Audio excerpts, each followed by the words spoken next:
Good morning students. तो आज हमारा पहला प्रश्न है कि हाल ही में जारी रिस्पॉन्सिबल नेशंस इंडेक्स 2026 में भारत को कौन सा स्थान दिया गया है? What rank has India been given in the recently released Responsible Nations Index 2026? इसका सही जवाब है 16th।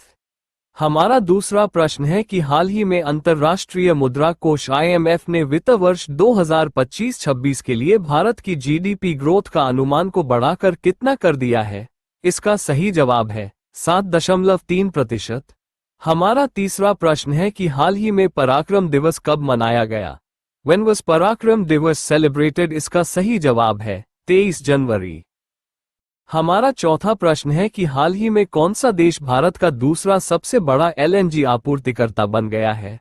Which country has become India's second largest LNG supplier? इसका सही जवाब है UAE यूनाइटेड अरब एमिरेट्स। हमारा पांचवा प्रश्न है कि हाल ही में वर्ष 2025 का इंदिरा गांधी शांति पुरस्कार के लिए किसे चुना गया है? Who has been selected for the 2025 Indira Gandhi peace prize? इसका सही जवाब है ग्रामा माचेल। हमारा छठा प्रश्न है कि हाल ही में सिंगापुर की टी लेडी के नाम से मशहूर पर्यावरणविद का निधन हो गया। उनका नाम क्या है? The environmentalist known as the Tree Lady of Singapore has passed away. What was her name? इसका सही जवाब है कीर्तिदा मेकानी। हमारा सातवां प्रश्न है कि हाल ही में तेलंगाना ने भारत की पहली net zero greenfield smart city के लिए किसके साथ समझौता किया? Telangana has signed an agreement with whom for India's first net zero greenfield smart city? इसका सही जवाब है UAE United Arab Emirates.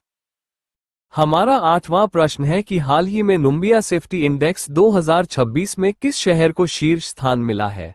Which city topped the Namo Safety Index in 2026? इसका सही जवाब है किंगदाओ चाइना। हमारा नौवां प्रश्न है कि दावोस में आयोजित वर्ल्ड इकोनॉमिक फोरम WEF की 56वीं वार्षिक बैठक 2026 की थीम क्या है? What is the theme of the 56th annual meeting of the World Economic Forum WEF to be held in Davos in 2026?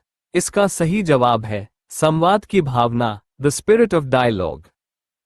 हमारा आखिरी प्रश्न है कि किस देश ने अन्न की राहत एजेंसी UNRWA के हेड ऑफिस को बुलडोजर से गिरा दिया है? इसका सही जवाब है इजराइल।